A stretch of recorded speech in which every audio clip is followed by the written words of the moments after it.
Greetings all. This is just a little quick tip for you for and well, not just the Ford, not just the Mondeo. This is for any cars that are basically EFI based or electronic fuel injection or ECU based, however you want to call them. Anyway, this is a Ford Mondeo. The engine is a 2003. It is a Duratec 30 ST, otherwise known as a 3-litre ST lump. This is a naturally aspirated engine, 6-cylinder. If we just start it up for a second. Not the smoothest starts, but it still starts. Now what should have become immediately apparent is that the engine light is staying on. Now, it's not flashing, it's not urgent, but it is on. I've got my scanner with me. This is a Snap-on Vertex D7. If we go into service codes and go into memory codes, really we should have the engine off, but doesn't matter on this car.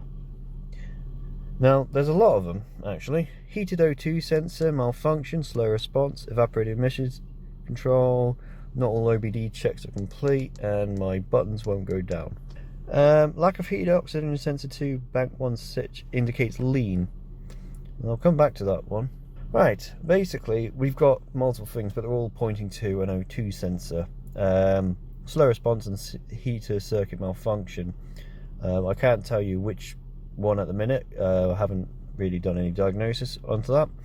I'm not sure about the evaporative emissions control. Not all OBD2 systems monitors are complete. Basically, the battery on this car keeps getting disconnected because it's actually got a drain on it, and that is so I haven't actually gone through a full drive cycle since I connected the battery up.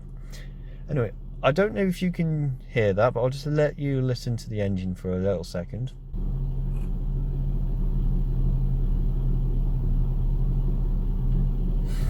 Now, if you can't hear that, this engine's running okay, but it's a little iffy. It's a little hit and miss. If I go back and I go now into, not this menu, if I go into data, if you're not into your vehicles and you just see all these numbers, they just mean nothing to you. I mean, other than the engine speed, everyone knows what the RPM is or should do if they drive a vehicle. But throttle position sensor, O2 sensor loop, there's a ton of stuff. And in fact, we'll go into drivability because it reduces it down a little further. So here's all the stuff, mostly the same bit. This is telling you all the information that's to do with your drivability. So this is where you're driving along, you may feel like there's a miss, or there's a bit of underpower, or even it drives fine, but when you're idling it just doesn't sound right, which is what we've got here. Our car here is driving okay, at least we can't noticeably feel any problem, but there is a slight miss on idle. And we can have a look at this stuff. I mean, the engine speed's about right. This engine should run about 725 RPM, so 700 to 750 is fine. O2 sensor loop, it just means that we're past the open loop, we're not warming up, and as you can see we're up to temperature, so that's not a problem. But I'll tell you what the problem is. If we go and reduce this stuff down, so deselect all, and we'll go short term, long term on both banks, because it's a V6, so it's got 2 banks. You'd have 2 banks on a V8 as well, or any V engine for that matter. We'll go 2 O2 sensors, TPS, engine speed, any others. Yeah, we'll do mass airflow, why not? But if you look at our long-term adaptions, that's saying that the engine's running lean. The minus means that it's actually taking fuel away from the general mixture to bring the levels to normal. The long-term should not be -5, it shouldn't be +5, it should be as close to 0 as possible, same with your short-term. If these set figures are anywhere above 0 constantly, you've got a problem. Whether that be that you've got overfueling, underfueling, there's a load of things that could cause it, but if you've got problems here, you need to look into it. So if we look at our O2 sensor, we can see that it looks wavy. We look at our other O2 sensor and it's wavy, but it's square. And again, the techies will already know what the problem is here. This is very nice, it's basically a sine wave, and this is a square wave effectively, with little peaks. Now if I hold down the throttle and let go, this should now peg out for a little bit. You see that little peak forming? That's normal. What you'll also notice is this goes up to from 69 millivolts to 943 millivolts. This goes from 0 to 1 millivolts. This is not good. This O2 sensor is pegged low. This is basically shorted out sensor. So what you've actually got here is this sensor is now thinking that the engine's running wrong, or one bank is running wrong. So it's trying to adapt the fuel mixture to suit that bank. This is causing our long-term adaptation to be wrong.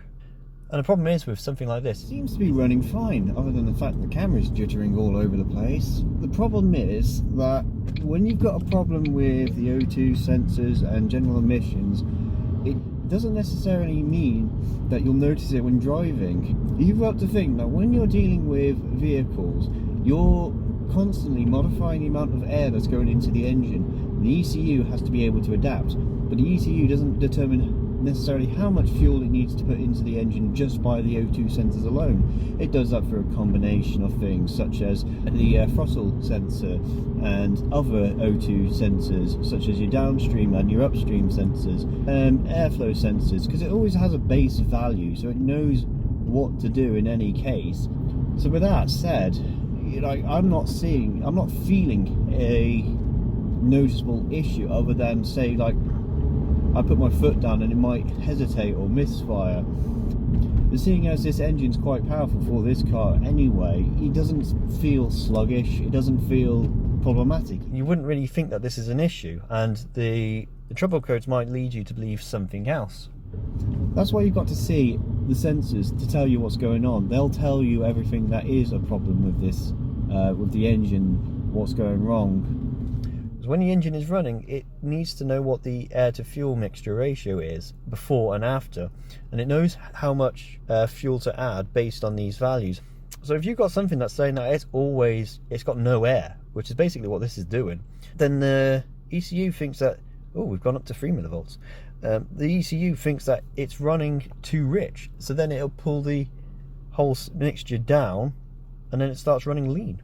Just a very quick video, just to make sure that, well, when you're doing diagnostics on your own, you might not have a scanner, but any decent OBD2 scanner will be able to tell you the O2 sensor values, even if it doesn't have these nice graphs. Just looking at the figures, you can tell, like, your millivolts should be anywhere between, well, 50 maybe to 1000 millivolts or 1 volt. But if you've got something like this is clearly wrong. So yeah, when you're doing your diagnostics, just make sure you check that.